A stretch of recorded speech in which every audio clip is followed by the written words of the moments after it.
करती है।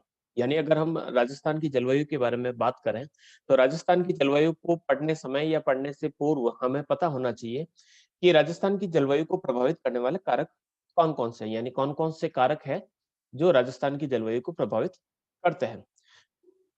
उसके बाद हम बात करते हैं कि राजस्थान की विभिन्न ऋतुएँ कौन-कौन सी हैं, कौन-कौन सी ऋतुएँ और किस माह के अंतर्गत कौन-कौन सी ऋतुएँ आती हैं। फिर हमें पता होना चाहिए कि राजस्थान के अंतर्गत अ,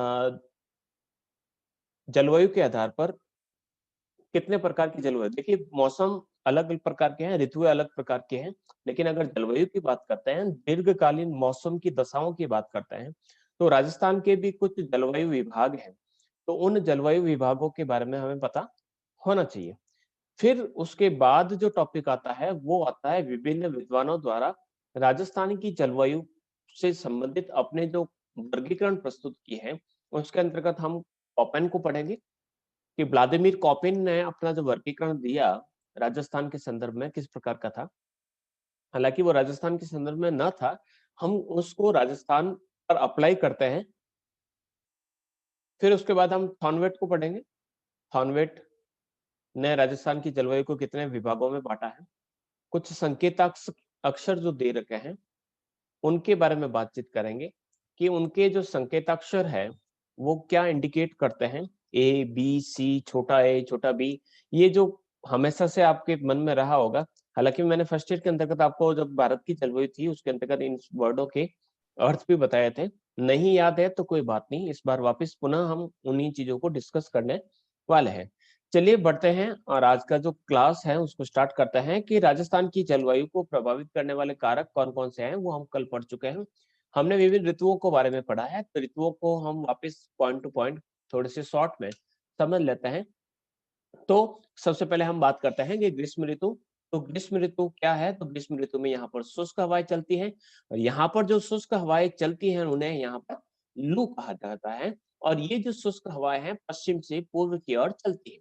पश्चिम से पूर्व की ओर चलती हैं, इसी कारण जब हमने अधिवास पढ़े, उसके अंतर्गत भी हमने इस चीज़ का ज़िक्र किया था कि हमारे यहाँ पर जब पश्चिम से गर्म हवाएँ चलती है, यही कारण है कि हम हमारे घरों की जो खिड़कियाँ हैं या विशेष तौर पर जो रेगिस्तानी क्षेत्र हैं, वो अपने मकानों की जो खिड़कियाँ हैं, वो पश्चिम की ओर नहीं रखते हैं, ठीक है? अपने घर की खिड़कियों को ज़रूर देखें, क्या आपकी घर की खिड़कियाँ पश्चिम की ओर खुलती हैं या फिर पूर्व की ओर खुलती हैं, ठीक है? तो उसके पीछे कुछ कारण हैं।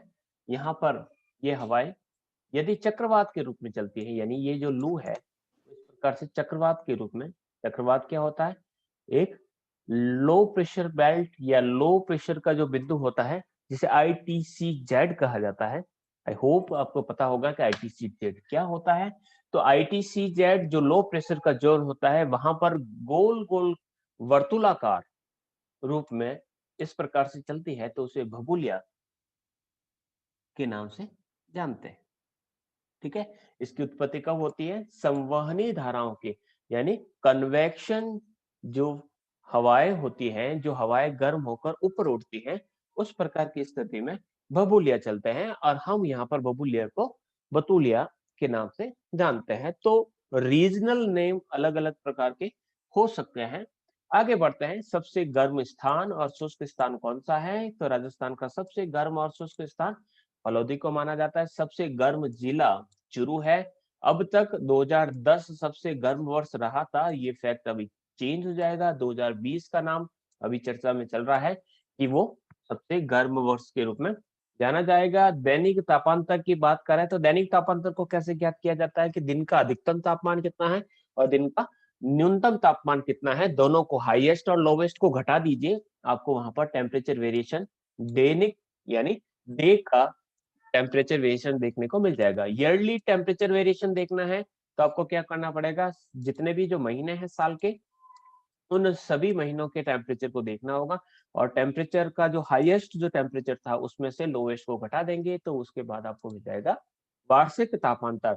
तो दैनिक जो तापांतर सर्वाधिक कहाँ मिलता है? जैसलमेर में, यानी दिन का तापमान सबसे अधिक हो जाता है और सबसे लोवेस्ट हो जाता है रात में। इसी प्रकार से दैनिक व वार्षिक तापांतर सबसे न्यूनतम कहाँ मिलता है? वो मिलता है डूंगरपुर में।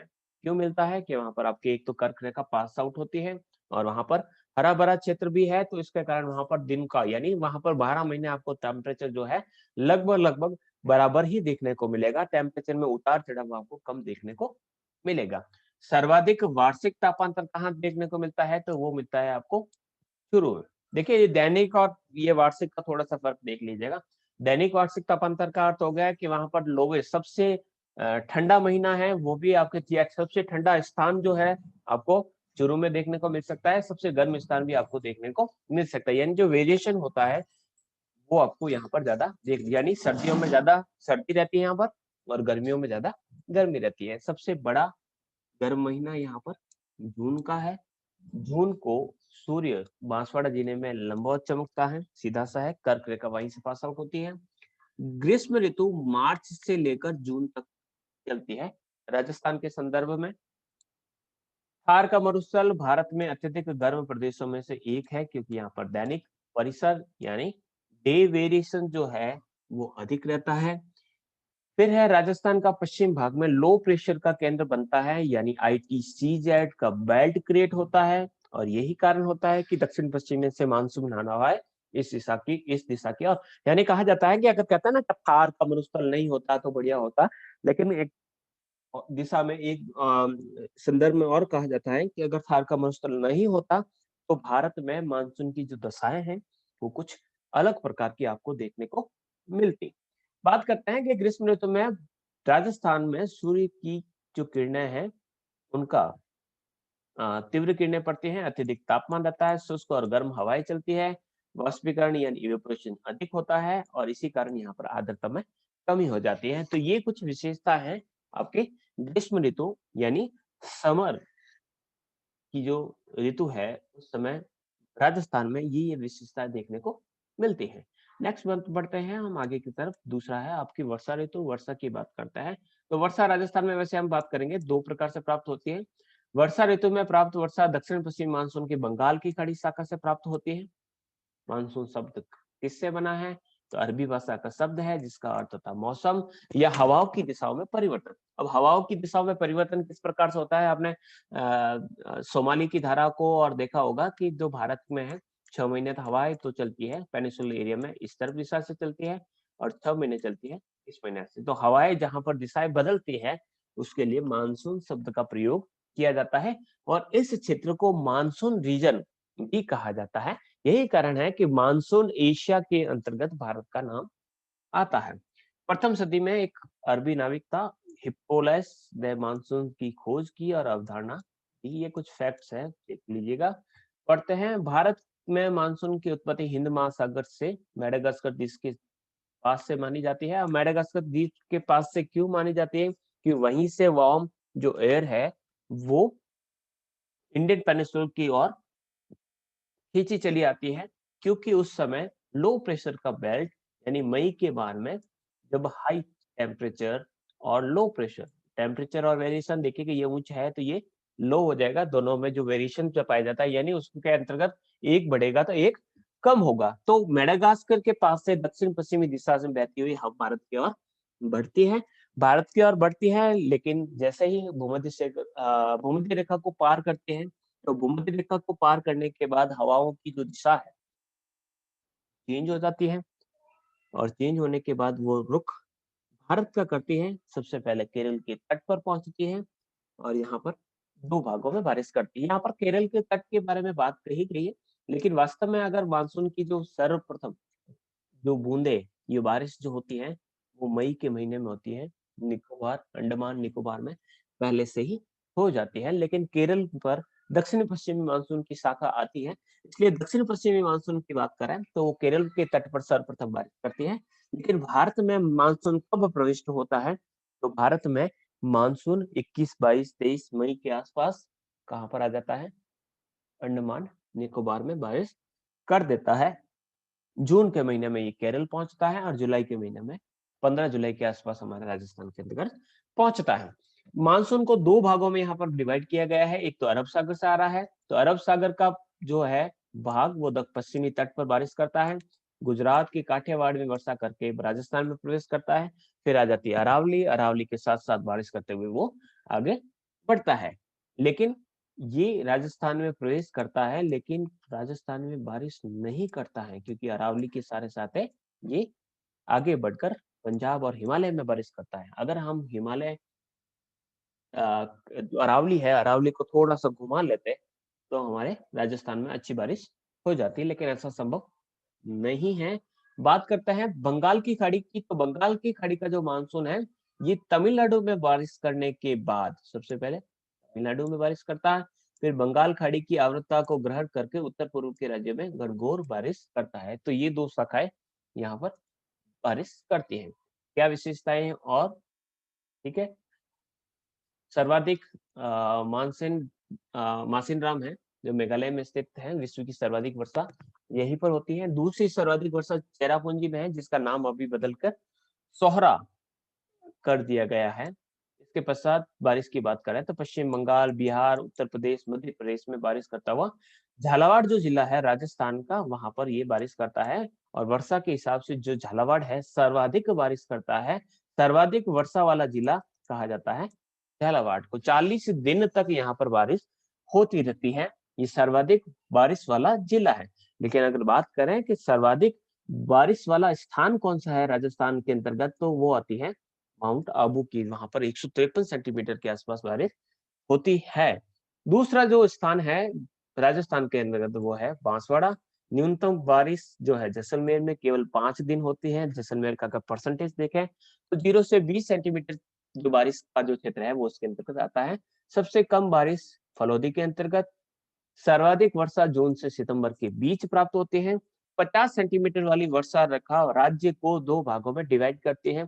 एक भाग तो रहता है अरावली 50 सेंटीमीटर के जो पूर्व की तरफ है, उसमें आएगा आपके अरावली, उत्तर पूर्व का मैदान, हाड़ौती का प्रदेश, और 50 सेंटीमीटर के जो पश्चिमी के भाग के अंतर्गत आएगा आपका पश्चिमी रेतीला मैदान। पश्चिमी रेतीला मैदान को अगर दो भागों में बांटते हैं तो एक हो जाएगा शुष्क क्षेत्र और एक हो जाएगा अर्ध शुष्क क्षेत्र। शुष्क और अर्ध शुष्क दो भाग है, उसको दो भागों में बांटने वाली जो रेखा है वो है 25 सेंटीमीटर वाली वर्षा रेखा। औसत वर्षा की बात करें तो 57.51 सेंटीमीटर ये वार्षिक औसत है। साल भर में जितनी भी जो बारिश होती है उसका एवरेज है 57.51 सेंटीमीटर। वर्षा की मात्रा को अगर देखें तो दक्षिण पूर्व से ये उत्तर पश्चिम की ओर ये कम होती रहती है। दक्षिण पूर्व से यानी बारिश सबसे ज्यादा कहाँ होगी? डूंगरपुर, बांसवाड़ा के अंतर्गत। और उसके बाद ये जो बारिश है धीरे धीरे कम होगी इस दिशा में।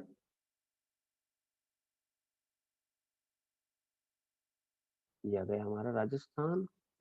राजस्थान के अंतर्गत हमने कहा कि दक्षिण पूर्व से बारिश जो है, हमने ये वर्ड जो पढ़ा ना, दक्षिण पूर्व से उत्तर पश्चिम की ओर कम होती है। तो ये रहा हमारा दक्षिण पूर्व। तो दक्षिण पूर्व से यानी हम जब इस दिशा से इस दिशा की ओर जाएंगे तो बारिश की जो मात्रा है धीरे धीरे क्या हो जाएगी, यहाँ पर आपको कम देखने को मिलेगी। रीजन क्या है कि बारिश का जो सर्वाधिक जो प्रतिशत है वो आपको यहाँ पर देखने को मिलता है। तो ये राजस्थान का मैप, राजस्थान के मैप में आप देखेंगे कि इस प्रकार की बारिश की स्थिति पाई जाती है। तो अरावली का ये क्षेत्र है, यहाँ पर अरावली है, और अरावली के यहाँ पर जो रेखा प्रहार होती है उसे कहा जाता है 50 सेंटीमीटर वाली। 50 सेंटीमीटर वाली रेखा का अर्थ हो गया कि इस रेखा के इस साइड में, यानी ये जो हिस्सा है जिसको यहाँ पर मैं कुछ अलग कलर से कर लेता हूँ, ये वाला, ये जो हिस्सा है जो पूरा पूरा मैं ग्रीन कर रहा हूँ, ये जो हिस्सा है ये 50 सेंटीमीटर से ज्यादा बारिश प्राप्त करता है। और जो कलर किया हुआ हिस्सा नहीं है या फिर इस हिस्से की बात कर रहा हूँ पूरे के पूरे हिस्से की, ये हिस्सा जो है 50 सेंटीमीटर से कम बारिश प्राप्त करता है, यानी यहाँ पर माइनस होता है और इस तरफ बढ़ता है। तो इस प्रकार से यहाँ पर दिशा जो पाई जाती है। फिर हम बात करते हैं कि 25 सेंटीमीटर वाली रेखा को हमने कहा था इस प्रकार से, 25 सेंटीमीटर वाली के इस तरफ तो है थार का डेजर्ट और इस तरफ है अर्ध शुष्क क्षेत्र जिसे राजस्थान बांगड़ के नाम से जाना जाता है। तो इस प्रकार की जो विशेषता है राजस्थान के अंतर्गत वर्षा के ऋतुओं में पाई जाती है। आगे बढ़ते हैं। शरद ऋतु काफी कम समय के लिए आती है। तो शरद ऋतु की बात करते हैं तो मानसून के लौटने का रिट्रीट ऑफ मानसून कहा जाता है। इस ऋतु में बहुत धीमी धीमी सी हवाएं चलती है। नवंबर के माह में इस प्रकार का मौसम रहता है। तो अक्टूबर दिसंबर के समय जब मानसून वापस लौटता है तो उस समय शरद ऋतु को माना जाता है बसंत काल, यानी दो ऋतुओं के बीच का काल। तो बसंत काल कब आएगा? दो बड़ी बड़ी ऋतु है, तो ऋतु है तो दो बड़ी बड़ी, तीन बड़ी बड़ी जो है, सर्दी, गर्मी और बारिश। और इन तीनों के बीच में जो गैप, गैप का अर्थ होता है कि ना तो ज्यादा सर्दी है और न ही ज्यादा गर्मी है, ना तो ज्यादा गर्मी है और न ही ज्यादा बारिश हो रही है। तो ऐसे बीच के भाग को हम कहते हैं शरद, यानी सुहावना मौसम। तो वो चलता है आपके राजस्थान में नवंबर के माह में, या फिर हम देखेंगे इसको मार्च के महीने में। ठीक है, फिर बात करते हैं कि जो ऋतु है, ऋतु जो मेजर जो सीजन है वो है आपका विंटर। विंटर सबसे ठंडा माह जनवरी, यानी सर्दियां अब और तेज होगी। सबसे ठंडा स्थान या ठंडा जो जिला है वो है चुरू। जिला ये है। स्थान की बात करते हैं, सबसे ठंडा है माउंट आबू। और माउंट आबू के बाद दूसरा जो ठंडा स्थान कहा जाता है डबोक। डबोक, आप जब उदयपुर से चित्तौड़गढ़ के रूट पर जाओगे तो डबोक जो एयरपोर्ट है वहां पर, जहां पर आपके जनार्दन राय नागर यूनिवर्सिटी है, वो जो डबोक है वहां पर सबसे ज्यादा ठंड दूसरे स्थान की रहती है। राजस्थान में जो सर्दी की ऋतु है वो उत्तरी पूर्वी मानसून से, यानी उत्तरी पूर्वी मानसून कब होगा?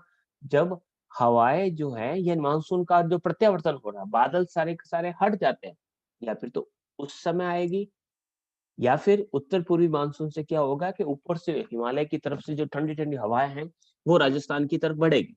उस समय सर्दियों की मौसम को महसूस किया जाएगा। या फिर जो भूमध्य सागरीय मानसून के कारण होता है, जिसे पश्चिमी विक्षोभ कहा जाता है।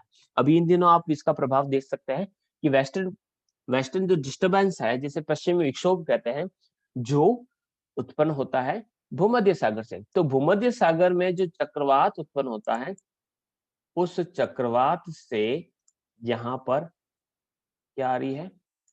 ठंडी ठंडी हवाएं आ रही है। यहाँ पर चक्रवात उठा और चक्रवात जो है ये मूव कर रहा है इस दिशा से इस दिशा में। तो पाकिस्तान के ऊपर से होता हुआ ये जो चक्रवात है, ये चक्रवात यहाँ पर बारिश करेगा और बारिश करते हुए यहाँ पर बारिश, तो या फिर तो इस दिशा से आएगा या फिर उत्तर पूर्वी मानसून। तो उत्तर और पूर्व, उत्तर ये है और पूर्व, यहाँ से जो ठंडी हवाएं चलेगी ये वाली, तो यहाँ पर इस स्थिति के कारण होगा।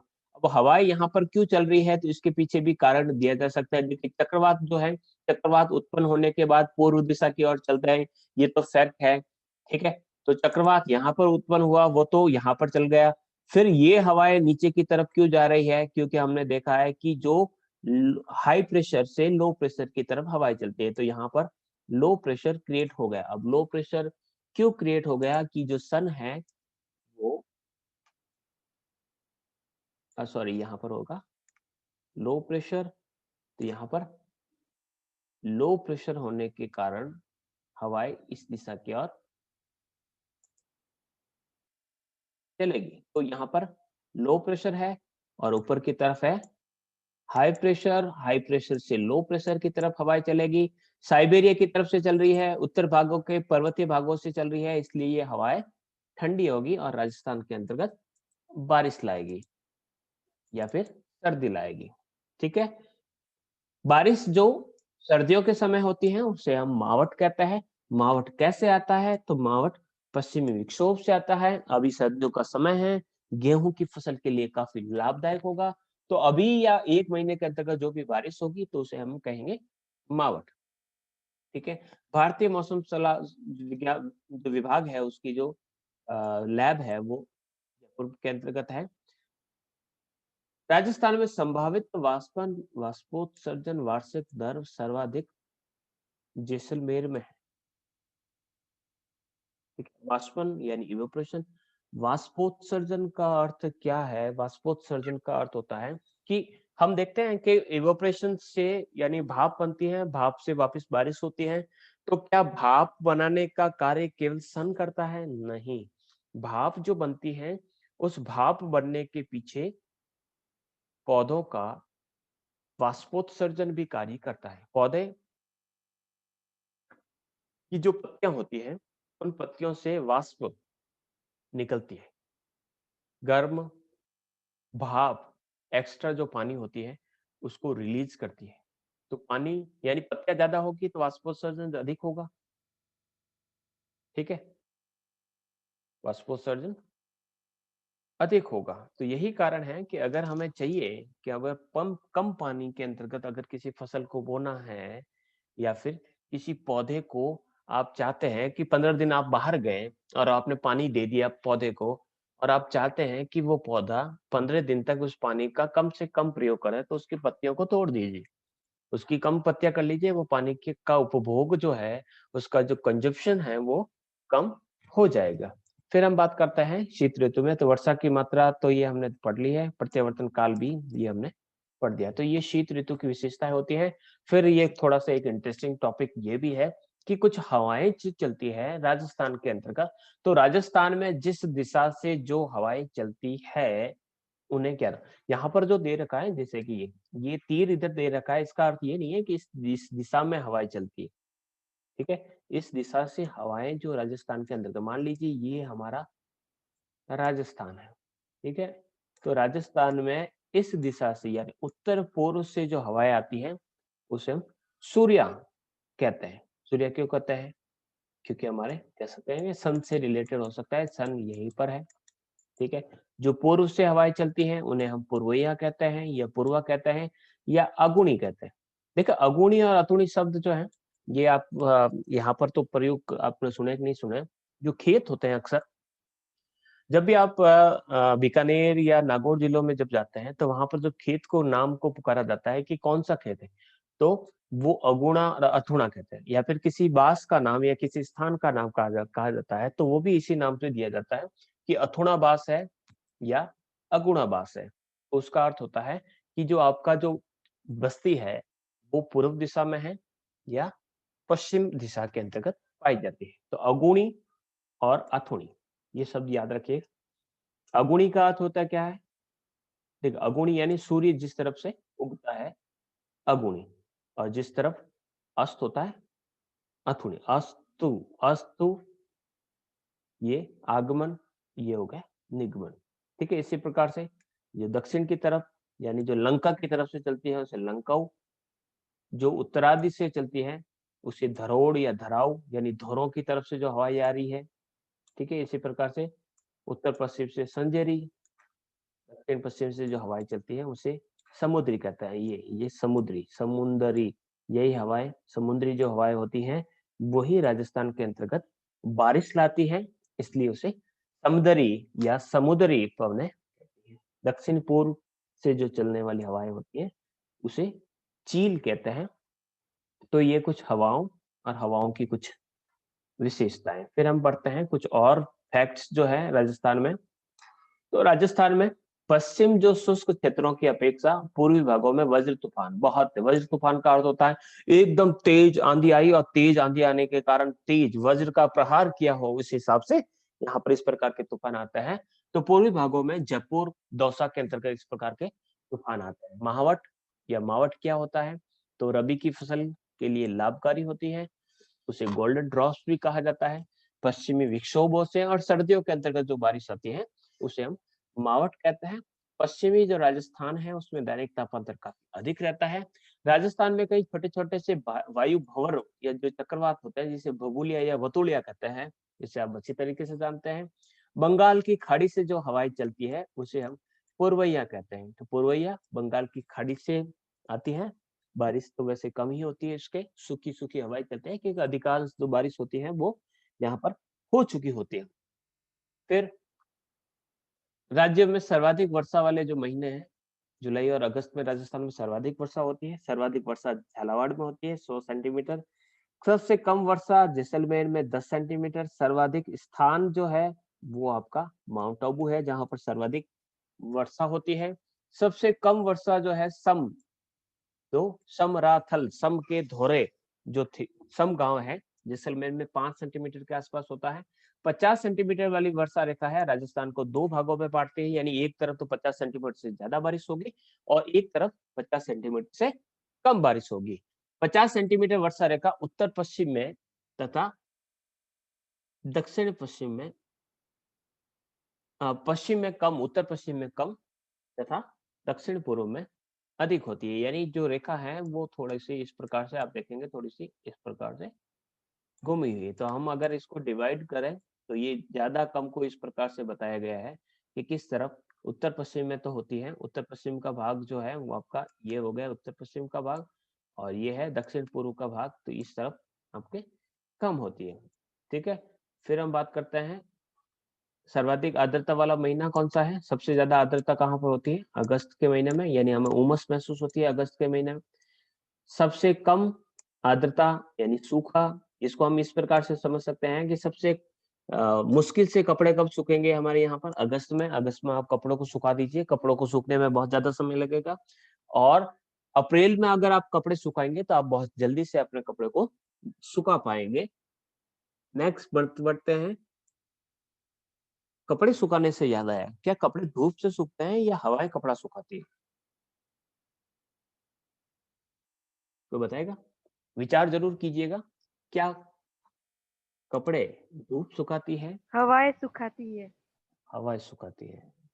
हवाओं का प्रभाव ज्यादा रहता है। अगर हवा में नमी नहीं है तो आपके कपड़े की नमी को वो धारण कर लेगी। अगर हवा में नमी ऑलरेडी है तो आपका कपड़ा देर से सूखेगा। आगे बढ़ते हैं। राज्य में सर्वाधिक आर्द्रता झालावाड़ हो गया, सबसे कम आर्द्रता ये बीकानेर चूरू का जो है मिक्स रहता है लगभग लगभग। राजस्थान में सर्वाधिक आर्द्रता वाला स्थान माउंट आबू और सबसे कम आर्द्रता फलौदी के अंतर्गत, यानी सबसे शुष्कतम स्थान इसे माना जाता है। बढ़ते हैं आगे। फिर हम बढ़ते हैं राजस्थान की जलवायु प्रदेश। तो राजस्थान की जलवायु प्रदेश के तापमान और वर्षा को मुख्य रूप से यहाँ पर माना गया है, और तापमान और वर्षा के आधार पर इसे 5 भागों में डिवाइड किया है। ठीक है, तो शुष्क जलवायु, ठीक है, तो शुष्क नाम से भी शुष्क चला माना जाता है। तो शुष्क कहाँ पर तापमान और वर्षा लिया, तो शुष्क का अर्थ होगा यानी तापमान अधिक होगा और बारिश बहुत कम होगी। कंटीली झाड़ियां मिलेगी। अब कंटीली झाड़ियां जिसे जीरो फाइट कहा जाता है, क्यों मिलती हैं? क्योंकि कंटीली झाड़ियां कांटे जो होते हैं, पत्तियां कम हो जाने होने के कारण उनको कम से कम वाष्पोत्सर्जन करना पड़ता है, यानी वाष्प का उत्सर्जन कम करना पड़ता है, इसलिए वहां पर पत्तियों के स्थान पर कांटे होते हैं। ठीक है, कांटे इस कारण भी हो सकते हैं कि पौधों ने अपने आप को सर्वाइव करने, यानी अगर कांटे नहीं होते हैं तो जो वहां पर जो जीव जंतु हैं वो उसको खा जाते हैं, तो वो कैसे रह जाते? तो वहां पर कांटे निकल गए। वर्षा का औसत 20 सेंटीमीटर से कम रहता है। तापमान यहाँ पर 34 से 40 डिग्री के बीच। सर्दियों का तापमान 12 से 16 डिग्री। देखिएगा यहाँ पर वेरिएशन आप देख सकते हैं। हाईएस्ट जैसे कि हम 40 में से 16, जैसे कि ये है लोवेस्ट, ठीक है, और ये लोवेस्ट। इन दोनों को अगर घटाएंगे तो आपका वेरिएशन कितना आएगा? लगभग 22 डिग्री। तो ये जो वेरिएशन है ये काफी अधिक देखने को मिलता है। अर्ध शुष्क यानी जो सेमी ड्राइड जो क्लाइमेट है, यहाँ पर स्टेपी नाम की वनस्पति पाई जाती है। स्टेपी का अर्थ होता है घास भी है और घास के बीचों बीच में आपको पेड़ पौधे भी देखने को मिलते हैं। तो कंटीली झाड़ियां और घास देखने को मिलती है। 20 से 40 सेंटीमीटर। देखिएगा हम पश्चिम से पूर्व की तरफ जा रहे हैं, जैसे जैसे पूर्व की तरफ जाएंगे वर्षा का जो परसेंटेज है थोड़ा सा बढ़ता जाएगा। तो 20 से 40 हो गया। ठीक है, नेक्स्ट जब हम पढ़ेंगे आगे बढ़ेंगे तो 40 से 60 हो गया, 60 से 90 हो गया और 90 से अधिक हो गया। तो इस प्रकार से बढ़ता जाएगा। ठीक है, तो ये शेखावटी क्षेत्र के अंतर्गत इस प्रकार की पाई जाती है। फिर सेमी ह्यूमिड, सेमी ह्यूमिड यानी पर्वतीय वनस्पति पाई जाती है। तो ऑब्वियसली है आपको कहाँ मिल देखने को मिलेगी? आपको अरावली क्षेत्र के अंतर्गत देखने को मिलेगी। वर्षा 40 से 60 सेंटीमीटर। जयपुर, अजमेर, पाली, नागौर के क्षेत्रों में देखने को मिलती है। गर्मियों का तापमान 34 डिग्री तक पहुंच जाता है। शीत ऋतु का तापमान यहाँ पर 12 से 18 डिग्री सेंटीग्रेड तक मिल जाता है। आर्द्र जलवायु प्रदेश यानी ह्यूमिड क्लाइमेट कहाँ पर मिलेगी? तो यहाँ पर पतझड़ वाले वन देखने को मिलेंगे।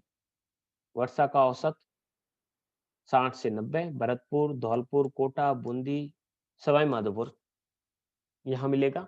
फिर होगा आपका अति आर्द्र सवाना प्रकार की घास वनस्पति पाई जाएगी, वर्षा 90 सेंटीमीटर से अधिक।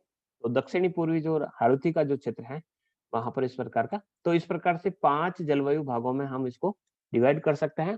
केवल आपको याद रखना है वर्षा का जो परसेंटेज है वो तो आपको करना है, उसी के आधार पर इसे किया गया है। देखिएगा इसको थोड़ा सा मैं यहाँ पर बताऊंगा आपको।